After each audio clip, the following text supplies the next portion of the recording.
Sahabat Ikrimah, mari kita dengarkan rekaman pengajian malam Sabtu. Selamat mendengarkan. Selamat mendengarkan.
Dari atas 3 baris halaman 15. Beda kali itu. Apa kalimatnya? Iya, pasal fi ahkam sholat. Itu dari pasal baru. Dari pasal baru. Dari pasal fi ahkam sholat kita mulai dari situ. Iya. Ya. Bismillahirrahmanirrahim. Faslun fi ahkam sholat. Bismillahirrahmanirrahim. Qala al-mu'allim rahimahullahu ta'ala wa nafa'ana bi ulumihi fid dharain amin. Bismillahirrahmanirrahim. Faslun, satu fasal menjelaskan tentang fi ahkamis shalah, hukum-hukum di dalam masalah salat. Apakah itu nanti syarat-syaratnya, fardunya, ya, sunah-sunahnya, makruh dan lain-lain sebagainya akan dibahas dalam bab ini. Yang pertama, syurutuha, syarat-syarat sholat. Nah, ini jamaah, kalau yang dikatakan syarat sholat nanti ada 2. Ada syarat di luar sholat, ada syarat, ya, di dalam sholat. Ya. Yang pertama yang kita bahas di sini adalah syarat-syarat sholat di luar sholat. Artinya sebelum kita melakukan sholat perlu sesuatu yang kita perhatikan, ya, yang menunjang sah atau tidaknya daripada sholat tersebut. Kalau jangan kita perhatikan cuma rukunnya doang, tapi syaratnya kita tidak perhatikan, itu juga termasuk, ya, menentukan sah atau tidaknya daripada sholat tersebut. Nah, di sini diantaranya apa? Syarat sebelum kita melakukan sholat atau syarat sebelum kita takbiratul ihram. Karena yang namanya sholat diawali dengan takbiratul ihram. Yang pertama yang perlu kita perhatikan sebelum sholat, pertama adalah sitru rajulin wa amatin ma baina surratin wa rukbatin, yaitu menutup aurat buat laki-laki yang merdeka dan buat budak perempuan. Apa sitrul auratnya? Ya, harus ditutupnya dari mana? Ma baina surrati wa rukbati, antara pusar dengan dengkul, kewajiban. Jadi aurat kita orang laki-laki antara dengkul dengan pusar kita. Lewat sedikit dari pusar, turun sedikit dari dengkul, itu sudah termasuk sah sholat kita. Ya, sudah menutup daripada aurat. Boleh nggak orang sholat begitu aja? Di atas pusar, di bawah dengkul, kainnya boleh. Sah apa enggak? Sah. Cuma pantas apa enggak, kan begitu ya, jadi masalah. Ya, kalau bilang sah nggak? Sah, boleh, nggak ada apa-apa ya. Yang penting untuk aurat. Ya, yang penting untuk aurat. Tapi yang jadi masalah, pantas apa enggak? Kita ketemu orang begitu aja malu, betul nggak? Kira-kira kalau kita ketemu tamu datang ke rumah kita nih, tamu yang kita hormatin, tamu yang kita muliakan, ya, kita datang cuma pakai kain doang di atas, di bawah dada kita segini, kata orang apa? Kamu tidur apa? Kan begitu. Ya, ini menunjukkan bahwa menghadap manusia aja kita udah malu, apalagi kita menghadap kepada Allah Subhanahu wa Ta'ala. Sepantasnya kalau ditanya boleh, boleh. Seperti ini. Ini yang kewajiban ditutup, ya, antara pusar dengan dengkul. Itu yang nggak boleh kebuka sedikit pun aurat kita di dalam melaksanakan yang namanya sholat. Itu harus ketutup rapat-rapat seperti itu. Ya, kalau yang dikatakan nutup aurat itu dalam kitab Safinatun Najah atau dalam kitab-kitab fikih yang lain disebutin, ya, tidak boleh terbayang warna kulit kita. Kalau kita duduk kayak orang ngobrol tuh dekatnya, jangan sampai nih baju yang kita pakai buat nutup aurat itu kebayang kulit. Kalau kebayang kulit kita, namanya masih kebuka aurat. Apalagi zaman dulu tuh ada baju koko yang bolong-bolong, bordelannya, ya. Kalau zaman sekarang udah jarang yang ada yang begitu. Zaman dulu masih banyak tuh orang pakai bordelan yang bolong-bolong, ya. Dia nggak pakai kaos dalam, bolongannya pas banget di pusar. Sah nggak sholatnya? Enggak. Nah, yang kecil yang jawab, masya Allah. Pinteran yang kecil yang gede-gede. Berani yang kecil duduk di depan lagi. Masya Allah, ini menunjukkan gak sah. Kadang-kadang kita nggak perhatiin tuh.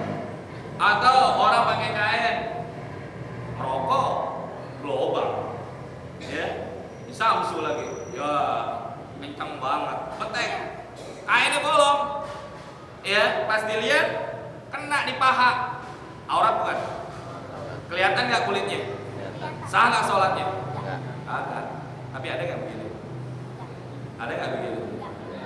Ada ya? Oh ada. Atau kain BHS, kadang-kadang kain BHS kan jahitannya tengah itu, ya, udah kelamaan dicuci mulu, kebuka jahitannya, sholat, kelihatan, nggak pakai celana lagi, artinya nggak pakai celana kulot apa namanya, celana yang segini, kulot ya, celana kulot, kelihatan, sama juga itu, ya, ini kan bukan dia sengaja, nggak sengaja juga, tetap yang namanya bolong, tetap kebuka aurat, itu nggak boleh. Ya, Masya Allah, ini yang dikatakan sitrul aurat harus kita perhatikan sebelum kita melaksanakan yang namanya sholat. Kita lihatin dulu nih kain kita, baju kita udah nutup belum aurat. Kalau udah nutup aurat, silakan kita baru melaksanakan takbiratul ihram. Karena itu yang menentukan sah tidaknya daripada sholat kita. Tuh, jangan dianggap sepele hal yang demikian ini, ya. Yang selanjutnya wahurratin, ya, adapun auratnya buat perempuan yang merdeka. Nih buat perempuan-perempuan yang ada zaman sekarang. Kalau yang kata perempuan gak merdeka, budak, itu udah gak ada zaman sekarang. Buat perempuan-perempuan yang merdeka atau perempuan zaman sekarang yang wajib ditutupi mana? Ghaira wajhin wa kaffin, selain daripada muka dan telapak tangan. Yang dikatakan muka ini jamaah sama seperti bahasan wudu. Udah lewat nih bab wudu ya. Itu bahasan muka ini jamaah nih. Dari tumbuhnya rambut sampai ke kuping. Kuping yang ini nih. Ini apa namanya nih? Kalau kuping semua aja nih. Kalau ini aja apa namanya? Tahu? Daun telinga semua. Ini daun telinga, kuping eme aja. Kalau daun telinga bahasa Indonesia, kuping bahasa kita. Ya. Nggak tahu dah dia namanya ya. Ini kayaknya ini nih yang kecil nih, nggak tahu namanya apa nih. Ya, ini muka nih dari sini nih sampai jenggot. Ini yang kayak muka kita. Ya. Ini buat perempuan wajib ketutup. Makanya biar sempurna tutupnya mana? Tutup di sini, lewatin dari tepat ulunya rambut, tutupin segini. Tutupin. Ya, semua termasuk ini nih, apa namanya nih? Jambang. Wajib juga di kebuka aja satu helai rambut perempuan. Berarti apa? Terbuka auratnya. Salah sholatnya. Ini yang kadang-kadang perempuan nggak perhatiin. Ya nggak kelihatan atau lembar, itu udah ubanan lagi putih. Tetap walaupun satu lembar udah putih, tetap aja itu dikatakan aurat, wajib ditutup. Nih, yang boleh kebuka cuma muka doang. Yang kedua telapak tangan. Ini hadirin, telapak tangan di dalam sholat itu macam-macam.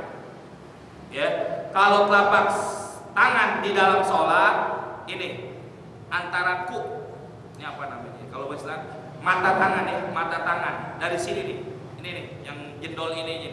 Ini yang wajib kebuka di sini doang. Segini, yang boleh kebuka. Ya, kebuka ke sini dikit aja lewat dari mata tangan, ini udah aurat. Berarti apa? Batal sholatnya tuh perempuan. Kenapa? Karena membuka aurat. Ini yang boleh kebuka begini.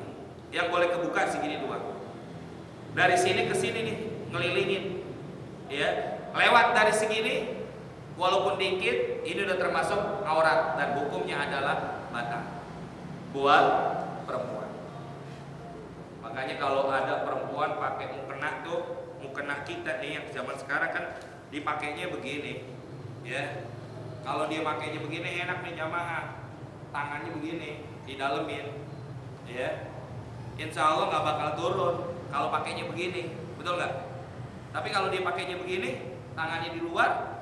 Tapi waktu sami'al lihat kan nih, ininya buka nih, ini aurat udah lewat. Kenapa? Yang wajib mulai buka sini doang, kan begini. Kalau dia kebuka, ini gimana? Aurat bukan? Aurat kebuka ini. Dan ini sesuatu yang kadang-kadang perempuan tidak memperhatikan hal yang demikian. Makanya yang bagus tuh perempuan pakai mukena orang Sunda. Tahu mukena orang Sunda? Muka unyil yang ada tangannya keluar tuh kayak cincin ya, kayak cincin. Itu insya Allah nggak bakal turun udah, ya nggak bakal turun. Kenapa? Sininya bakal ketutup karena yang kebuka di sininya doang. Makanya istilahnya perempuan yang boleh kebuka dalam aurat ini doang udah, ya. Telapak tangan, kalau menurut kita telapak tangan ini doang, tapi telapak tangan dalam sholat ini semua nih. Nanti jamaah beda-beda. Ada telapak tangan dalam wudu. Ada telapak tangan dalam hal yang membatalkan wudu, beda lagi. Ya, walaupun istilah bahasa Arabnya kaful yadaini, telapak tangan dalam hal apa dulu? Telapak tangan dalam hal sholat ini. Telapak tangan dalam hal yang membatalkan wudu mana? Yang kalau kita tutupin begini nih. Ini kalau kita rapetin tangan kita dua-duanya begini nih, yang rapet ini namanya adalah telapak tangan dalam hal yang membatalkan wudu. Begitu ya, udah lewat tuh babnya. Ini udah bab sholat, bab udah lewat. Makanya termasuk yang membatalkan wudu apa? Mashu, ya, zakarin, mengusap kemaluan atau memegang kemaluan sendiri atau kemaluan orang lain dengan apa? Bikafil yadaini, dengan telapak tangan. Ini kemaluan, kita pegang begini. Batal nggak? Lagi wudhu nih, udah wudhu kemaluan begini kita pegang, batal nggak? Batal. Ya. Tapi kalau ini kemaluan kita pegang begini, batal nggak? Batal nggak? Enggak. Kenapa? Kan yang saya bilang yang ketutup. Ini ketutup nggak? Ketutup nggak? Kan kagak. Kalau kita pegang begini batal nggak? Kemaluan nih kita pegang begini batal nggak? Enggak. Kenapa? Bukan termasuk telapak tangan. Paham ya? Jelas nggak? Jelas. Ini yang dikatakan telapak tangan. Makanya saya bilang telapak tangan dalam bab sholat macam-macam. Tapi kalau ini kita pegang begini batal nggak? Batal. Enggak. Kenapa? Tunjuk saya pegang. Oh. Kan tadi saya bilang tadi, kalau ini kemaluan saya pegang ini batal. Kalau ini saya pegang ini batal nggak? Kagak. Tunjuk saya pegang. Perhatiin dulu dong pertanyaannya. Jangan jawab aja. Sama juga. Senggol kayak pegang. Lihatin dulu pertanyaannya baru jawab. Gimana salahnya? Itu komentar kalau keluar gimana? Enggak. Jangan. Enggak. Ya. Kalau dalam Fathul Mu'in nanti dijelasin itu. Kenapa yang membatalkan dengan ini nih? Karena ini enggak. Karena kenikmatan berasanya di sini. Kalau di sini enggak kenikmat. Coba aja rasain di rumah dah.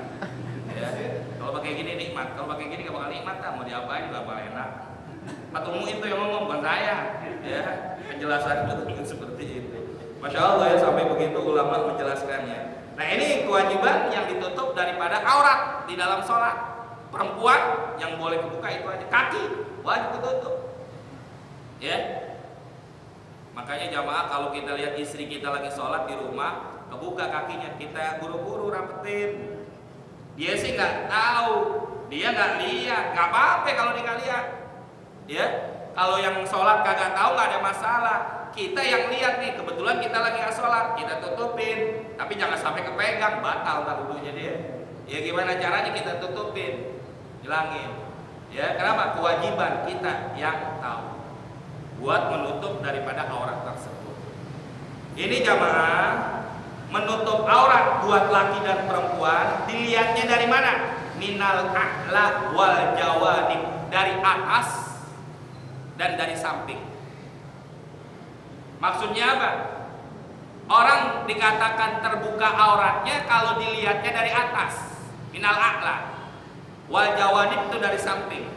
Maaf, kalau kita lagi pakai kaos, yang kadang-kadang kaos kan ada belahannya tuh yang gede tuh, yang kalau orang bilang apa ya, lebar banget gitu. Kalau kita lihat dari atas nggak akan kelihatan nih pusar. Tapi kalau lagi ruku, kan ini ngelendong nih. Apa ngelendong apa ya? Melendong ya, keluar kan. Kalau lihat dari sana gimana? Kelihatan nggak? Kelihatan. Yang begitu batal apa enggak? Enggak. Ya, termasuk yang seperti itu.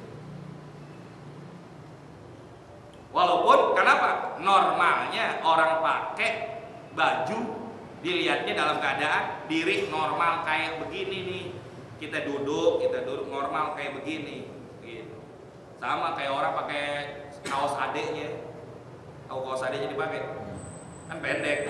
Lagi diri ketutup nggak? Tutup lagi. Kalau lagi sujud atau lagi ruku kan naik tuh belakangnya. Kelihatan nggak nih? Aurat bukan? Aurat. Batal nggak?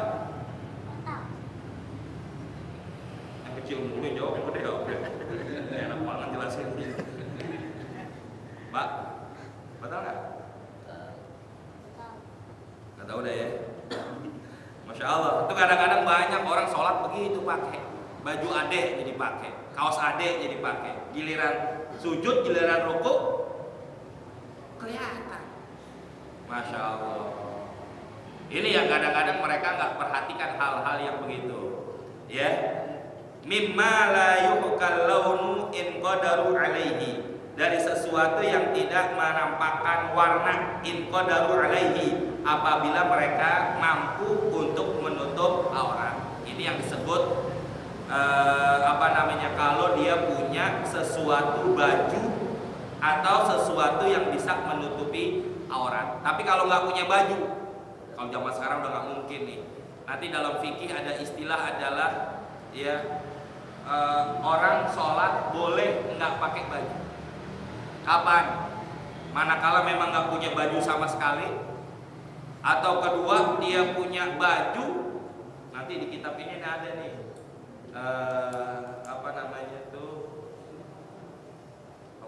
di kitab fikih itu ada, nanti jelasin.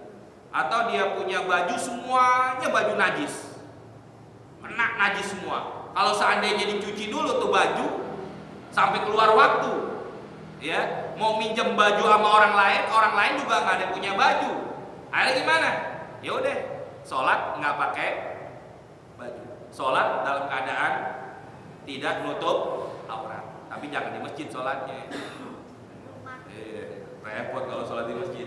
Itu juga ya disyaratkan, bagusnya kalau kita sholat dalam keadaan seperti itu nggak dalam keadaan yang lampu mati semuanya, digelapin. Jadi gelapnya itu seakan-akan adalah sitrul aurat. Gelap, matiin lampu itu termasuk adalah menutup aurat.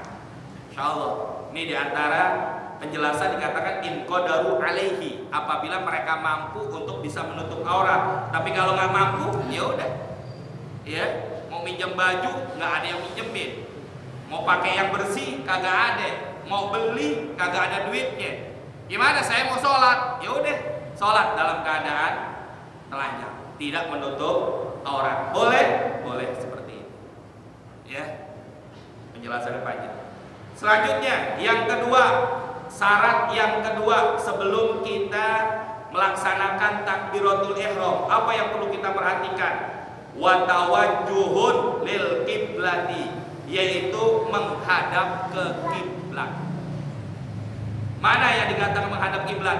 Nih dada, bukan muka. Muka menghadap kiblat hukumnya sunnah. Tapi yang wajib menghadap kiblat dari takbiratul ihram sampai assalamualaikum warahmatullahi, assalamualaikum warahmatullahi, ini dada.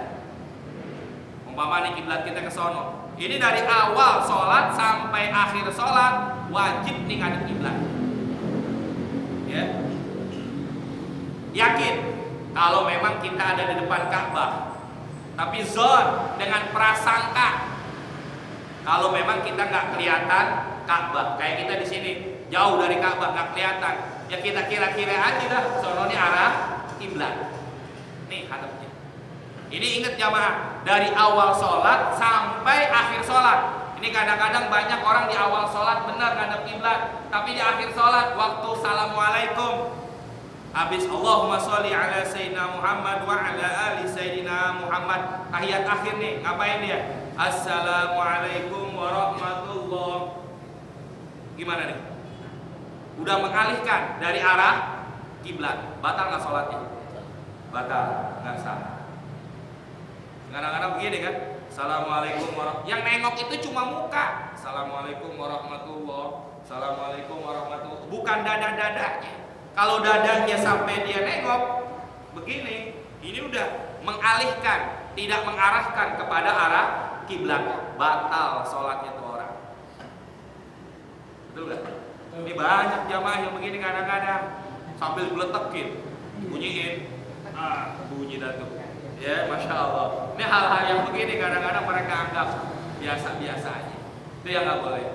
Kalau muka, ini muka hukumnya sunnah, cuma makruh. Boleh nggak kita nengok kiri kanan atas bawah? Boleh, makruh. Kalau nggak ada hajat. Tapi kalau ada hajat, ada keperluan, nengok kiri kanan, silakan. Makanya salah satunya jamaah, kenapa? Salah satu penyebab ya, Nabi Ibrahim alaihissalam itu sampai Allah suruh sembelih anaknya yang bernama Nabi Ismail. Apa salah satu penyebabnya? Karena waktu Nabi Ibrahim lagi sholat, Nabi Ismail ada di sebelah kiri kanannya. Waktu dia sholat nih, liatin mulu anaknya. Baik lagi, liatin lagi. Karena saking timbul sayangnya, cintanya kepada Nabi Ismail, ya enggak, karena itu anak yang betul-betul didambakan kehadirannya, kelahirannya, sampai-sampai Nabi Ibrahim ngeliatin mulu seperti itu. Akhirnya apa? Allah pengen, ini salah satu penyebab yang lainnya banyak. Saking sayangnya Allah pengen uji, lebih cinta mana tuh Nabi Ibrahim kepada anaknya atau kepada Allah Subhanahu wa ta'ala. Penyebabnya apa? Anak nengok mulu. Tuh, ini hadirin. Salah satu penyebab kenapa Nabi Ibrahim disuruh sembelih anaknya Nabi Ismail. Sah nggak sholatnya? Sah. Cuma makruh. Kalau ada hajat. Kalau nggak ada hajat tuh makruh. Kalau ada hajat nggak makruh. Umpama ya kita lagi sholat nih, nggak sadar atau ngapa kita nengok, ya ada orang manggil atau gimana kita nengok, nggak apa-apa silakan, cuma makruh aja kalau nggak ada hajat. Kenapa? Karena yang dikatakan wajib mengarah kiblat ini dada. Ini dada yang kagak boleh berpaling dari arah kiblat. Ini dada. Ya, makanya harus kita perhatiin di dada benar-benar. Ya, kalau insya Allah sih kalau lagi takbiratul ihram, lagi duduk, ya atau apa lain sebagainya, ya bisa. Tapi kalau dia assalamualaikum, ini yang berat. Ada yang pernah nanya sama saya begini. Gimana kalau orang yang sholatnya kadang-kadang ada penyakitnya tuh? Kamu sakit apa namanya itu? Duduknya susah banget sampai begini nih duduk. Begini. Duduk apa namanya? Duduk iftiros, duduk di tahiyat awal atau duduk di antara dua sujud. Kalau kita kan duduk begini karena memang sehat. Kalau orang yang sakit begini duduknya kadang. Ini harus dilengkungin begini. Ada nggak? Ada. Sah nggak sholatnya? Ngadep kiblat kan? Kiblat sono, dia ke sono ngadepnya. Sah enggak? Iya. Bang. Sah. Sakit, sah aja.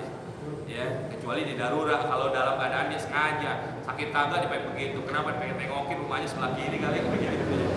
Ya, kalau dalam keadaan sakit begitu nggak ada masalah, silakan aja. Kenapa? Dia sakit.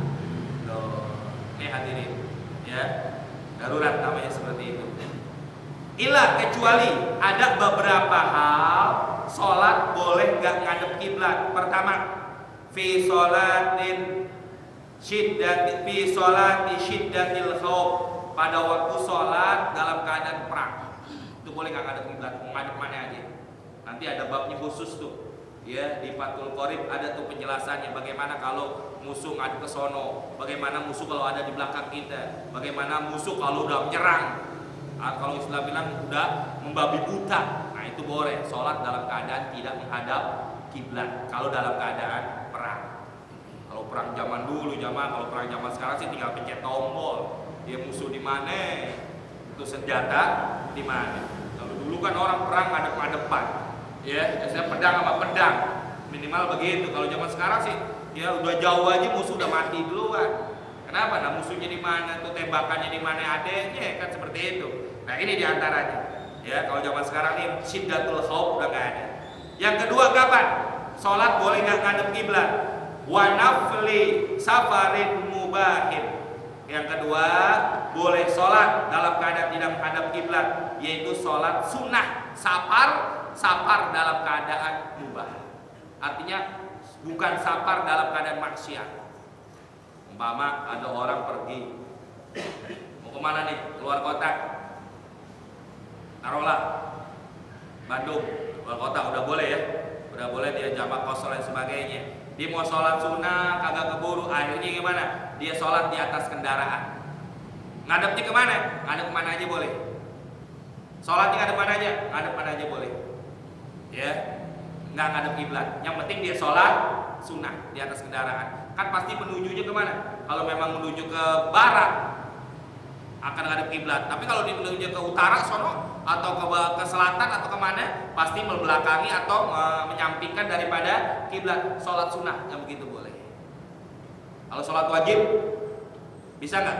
Nggak bisa. Ya, sholat wajib nggak bisa dilaksanakan di atas kendaraan, kecuali kalau diniat untuk sholatul hurmatil waktu, untuk sholat yang namanya menghormati waktu. Itu beda jemaah. Banyak orang sekarang mengerjakannya begitu, udah boleh kok sholat di atas kendaraan, silakan. Tapi tujuannya bukan sholat yang sah. Ya, sholat itu yang disebut dengan sholat hormatul waktu. Maksudnya apa? Nanti sampai tujuan dia wajib i'adah, wajib mengulang. Ini jemaah.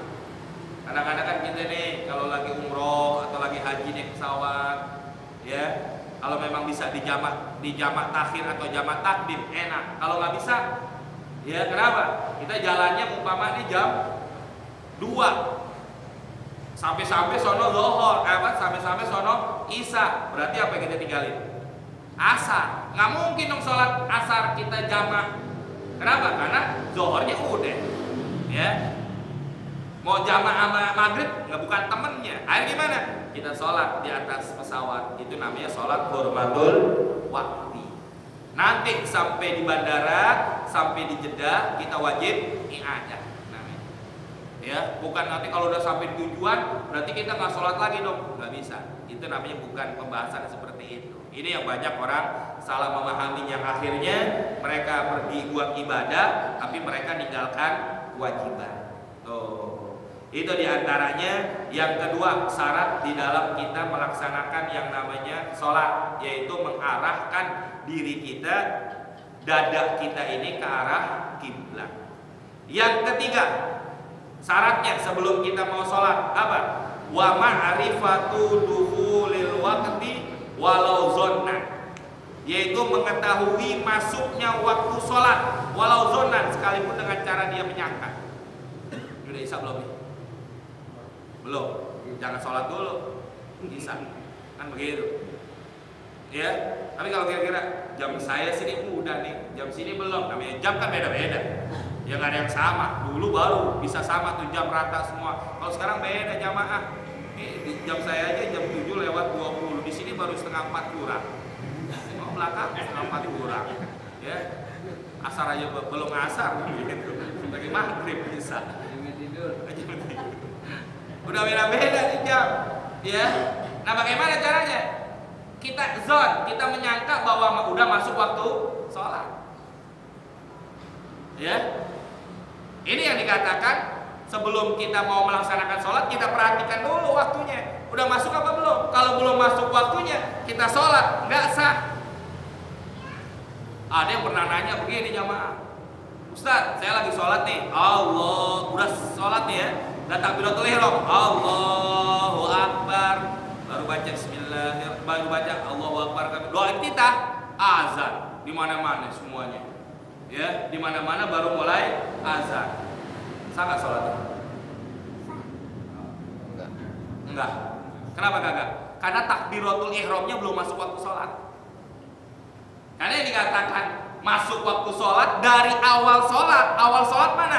Takbiratul ihram. Dari takbiratul ihram sampai salam harus udah masuk waktu sholat. Walaupun dia baru baca Allahu Akbar kabira walhamdulillah, baru doa iftitah baru mulai, di mana-mana baru azan. Dia takbiratul ihramnya belum masuk waktu azan, nggak sah salatnya. Ini hadir. Ya. Walau zona. Ya. Kalau zaman sekarang sih enak, udah tinggal lihat jam. Kalau zaman dulu tuh, ya, saya kalau malam minggu ngajar itu udah saya baca kitab namanya Halaqatur Rabi'ah. Saya baca kitab Halaqatur Rabi'ah di malam minggu. Besok malam nih. Ya. Itu di kitab itu diajarkan untuk apa namanya? Menentukan mana zuhur, mana asar, mana maghrib dengan zaman dulu tuh pakai apa namanya itu? Qadru ramhin, dengan pakai alat seperti itu. Ada diajarkan seperti itu. Kalau zaman sekarang kita udah nggak pakai begitu, dah lihat aja jam. Oh, jam sekian nih udah masuk waktu asar, jam sekian udah maghrib dan sebagainya. Walau zona. Sekalipun umpama biasanya kan isya itu jam 7:22. Betul gak? Sama gak sih? 22 kan? 27. Umpama 7:30 kok belum ada yang azan. Di masjid ini belum azan, masjid lain belum azan, tapi jam kita udah 7:30 lewat. Oh, masjid no ada pengajian. Jadi azannya lambat dikit. Di masjid no lagi arwahan. Habis maghrib, jadi belum pada pulang. Jam 7:30 lewat belum pada azan. Bukan azan bukan karena belum waktunya, karena memang terlambat. Kita sholat, silakan. Gak ada masalah. Ya, itu yang dikatakan ya zonan, masuk waktu sholat dengan cara kita menyangka seperti itu. Ya. Atau yang selanjutnya, yang keempat, wa ma'rifatu kaifiyatis sholat. Yang selanjutnya, syarat sebelum kita sholat, mengetahui tata cara sholat. Bi ayya'rifa fardiyatuha, dengan cara dia mengetahui fardu-fardu sholat. Wa yumayyizu faraiduha min sunaniha, dan juga bisa membedakan mana fardu-fardu sholat daripada sunnah-sunnah sholat. Illa fi haqqil ami, kecuali pada hak atau pada orang-orang yang memang mereka tinggalnya jauh dari ulama. Ami itu maksudnya orang-orang yang nggak bisa baca, nggak bisa nulis. Artinya mereka yang mereka nggak bisa belajar. Kenapa? Karena mereka nggak ada ulama yang ngajarin. Idza lam yaqsudin nafla bima huwa fardun. Apabila mereka tidak bermaksud yang sunnah itu adalah fardu. Maksudnya begini jamaah. Ini penting. Jangan sampai termasuk orang yang tidak sah sholatnya manakala pardunya sholat disebut sunnah. Ada berapa pardu sholat? Kita belum bahas sih sebenarnya ya, tapi udah sering kita ulang-ulang di pengajian udah berapa kali, udah sering banget. Pardunya sholat ada berapa? Atau rukunnya sholat? Ada yang bilang 17, ada yang bilang 13. Kalau yang bilang 17 tumakninah dipisah atu-atu. Kalau yang dibilang 13 tumakninah dihitungnya atu. Sujud, rukuk, i'tidal, duduk di antara dua sujud, itu kan ada tumakninah semua, dihitungnya satu tumakninahnya. Jadi 13. Kalau seandainya sujud ditanya sama orang, Fulan, kamu sholat, itu hukumnya apa tuh sujud? Sunnah, nggak sah sholat. Ya. Kalau ditanya itu sujud hukumnya apa? Dalam sholat sunnah. Sedangkan sujud hukumnya apa? Rukun atau fardu. Dia nggak bisa jawab, salah jawabnya. Yang fardu dibilang sunnah. Hukumnya apa? Sholatnya tidak sah. Ya Ustaz, saya nggak pernah ngaji di majelis taklim. Ada majelis taklim nggak? Ada. Yang ngajarin ada nggak? Enggak. Kenapa lo nggak ngaji? Males. Tetap hukumnya kagak sah. Sholatnya kayak gitu. Ini jamaah. Ya, kalau mereka membeda-bedakan, ya, atau mereka tidak tahu tata cara sholat karena memang kagak ada yang mengajarkan, nggak ada ulama, nggak ada majelis taklim, maafu, Allah maafin, ya, nggak apa-apa, silakan, nggak dosa. Tapi di situ ada majelis taklim, di situ ada guru yang mengajarkan, tapi mereka nggak datang, nggak bisa membedakan antara fardu sunnah sholat, hukumnya sholatnya tidak sah. Ini hadirin. Jadi kalau kita baca dalam kitab Imam Habib Alwi Al-Haddad, Habib Abdullah bin Alwi Al-Haddad, Nasoihud Diniyah, ya, keterangan dalam kitab beliau. Ini keterangannya beliau benar-benar tegas. Beliau mengatakan seperti itu. Kalau ada ulama, ada majelis taklim, mereka nggak mau belajar, mereka nggak bisa tata cara sholat, nggak sah. Beliau mengatakan begitu aja udah, masya Allah. Ya kan banyak orang sekarang begitu, ya, menganggap majelis-majelis ilmu kayak begini mereka anggap sebelah mata, mereka anggap nggak penting dan lain sebagainya. Tapi ini yang mengajarkan bagaimana tata cara sholat dan lain sebagainya. Ya, makanya kalau mau hidup biar gak dosa gimana? Jangan tinggal di Jakarta deh. Tinggal di mana? Di gunung sono atau di hutan, nggak ada majelis taklim, nggak ada ulama. Dia salah sholat nggak apa-apa. Kenapa? Temennya monyet kan gitu. Ya, nah ini hadirin, masya Allah. Kadang-kadang ini yang dikatakan mereka harus bisa membedakan mana fardu sholat, mana rukun sholat, mana sunnah sholat. Nggak mereka bedakan, nggak sah sholatnya udah. Makanya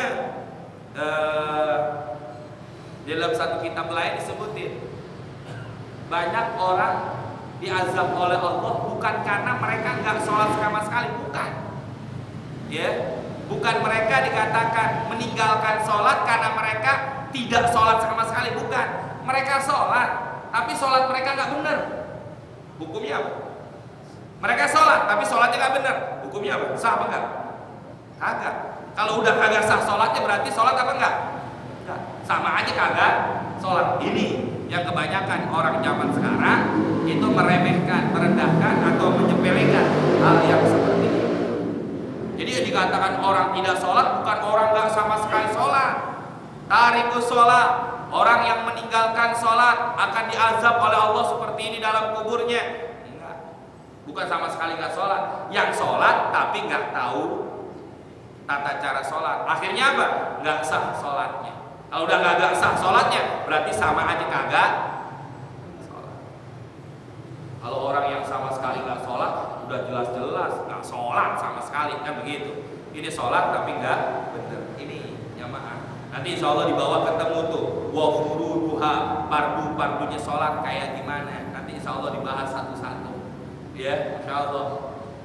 Diri seperti apa dirinya, ya. Kalau orang dirinya rukunya kayak gimana, sujudnya seperti apa. Kalau udah nggak bener aja sujudnya, berarti kalau sujudnya nggak bener, sholatnya kagak sah. Sholatnya kagak sah, berarti sama aja kagak sholat. Nanti di sini akan dijelaskan, ya. Kalau saya contohin atu-atu. Diri yang bener kayak begini, ruku yang bener kayak begini, saya contohin. Ya, sujud yang benernya seperti ini. Jangan sampai kan orang banyak sujud. Ada orang sujud pakai ginian nih, bukan pakai jidat, pakai ginian. Gimana kayak sujudnya begini tuh? Ya, Masya Allah. Kadang-kadang ada orang sujud jauh banget tuh. Kayak mau tidur. Ya, tendangnya gitu. Diri, kadang-kadang dirinya ada nyari kelingking. Saya kalau lagi ngajar di kantor, saya pernah injek sekali. Ustaz injek saya sholat, lu injek kelingking gue, buat gitu aja udah. Ya, sampai ngangkang nyawa. Begini nih sholat di kakinya. Kita udah rapetin kaki kita, dicari kelingking kita. Saya rapetin lagi, asal injak aja udah, bahan batal lah begitu. Ya, Masya Allah. Kadang-kadang kalau lagi ngajar di kantor saya begitu tuh. Ya, pernah sering banget begitu. Ya kan Ustaz tahu, gue juga Ustaz juga manusia, saya kata gitu. Jangan berantem ayo, saya kata gitu. Ya, ini kadang-kadang nyaman begini nih kakinya. Kan kalau dalam fikih nanti disebutin antara kaki kiri kaki kanan maksimal sejengkal, ini maksimal segini. Kalau lebih dari segini, kesini aja udah makruh. Kelebihan dari sejengkal makruh. Gimana kalau ngangkang? Dibilang apa alasannya? Biar setan nggak masuk. Ya maka masuk dari samping, dari kolong lo lewat. Ya, bahaya sekarang begitu jamaah. Ini hal-hal yang begini nih. Kenapa? Mereka taunya separuh-separuh. Ya, bukan itu alasannya. Ini yang dikatakan kaifiatus sholat yang mereka nggak ngerti. Ya, kaifiatus sholat, tata cara sholat seperti apa yang mereka nggak tahu. Ya mereka tahunya cuma nutup, rapetin barisan. Ya bukan rapetin barisan dengan cara diadu kelingking. Ya kalau yang gedenya sama, kalau kayak induk semua gimana? Ya makan tempat begini. Ya kalau orang yang kecil, kalau gede-gede repot ya mah. Artinya apa? Inilah yang dikatakan seperti apa dirinya, kaifiatus sholatnya itu seperti apa. Itu perlu kita bedakan. Nah itu diantaranya apa? Wa ma'rifatu, ya. Di sini katakan adalah wa ma'rifatu kaifiatus sholat. Bagaimana tata cara dia melaksanakan daripada ibadah sholat. Ini hadirin, ya. Wa yumayyizu wa makan. Di sini juga termasuk di dalamnya sudah apa? Wa taharatun wallahu a'lam bishawab. Bisa pas. Cukup ya? Saya di sini aja udah. Saya mau lanjut lagi soalnya pengajian. Ada dua nih. Mertua juga suruh gantiin yang di sono. Di Aluriyah remaja masjid juga nungguin saya juga. Saya mungkin ke remaja masjid Aluriyah dulu. Baru nanti saya ke mana ini sih Kang apa? Mengolid kena pengajian itu ya. Saya juga di sono. Jadi kalau Aluriyah dulu remaja baru ke sono. Cukup ya sampai sini. Mari jemaah kita tutup kajian kita malam hari ini dengan baca suratul Fatihah. Mudah-mudahan apa yang kita baca ini jadi ilmu yang bermanfaat. Mudah-mudahan sholat kita yang pasti banyak kurangnya. Mudah-mudahan diterima oleh Allah Subhanahu wa Ta'ala. Dan kita doakan khusus buat guru kita Al-Walid Kiai Haji Muhammad Ishaq yang kurang sehat. Mudah-mudahan Allah angkat penyakitnya, Allah sehatin badannya sehingga bisa kembali mengisi di majelis ilmu. Ya ini ya Al-Fatihah. A'udzubillahi minasyaitonirrajim. Bismillahirrahmanirrahim. Alhamdulillahirabbil alamin arrahmanir rahim maliki yaumiddin. Iyyaka na'budu wa iyyaka nasta'in ihdinas siratal mustaqim siratal ladzina an'amta 'alaihim ghairil maghdubi 'alaihim waladdallin. Bismillahirrahmanirrahim. Alhamdulillahirabbil alamin. Allahumma shalli 'ala sayyidina Muhammad wa 'ala ali sayyidina Muhammad. Allahumma anfa'na bima 'allamtana wa 'allimna ma yanfa'una wa zidna 'ilman nafi'a. Rabbana atina fid dunya hasanah wa fil akhirati hasanah wa qina adzabannar. Wa sallallahu 'ala sayyidina Muhammadin wa alihi wasallam. Walhamdulillahirabbil Sahabat Ikrimah, demikian rekaman pengajian malam ini. Semoga rekaman ini dapat bermanfaat. Terima kasih.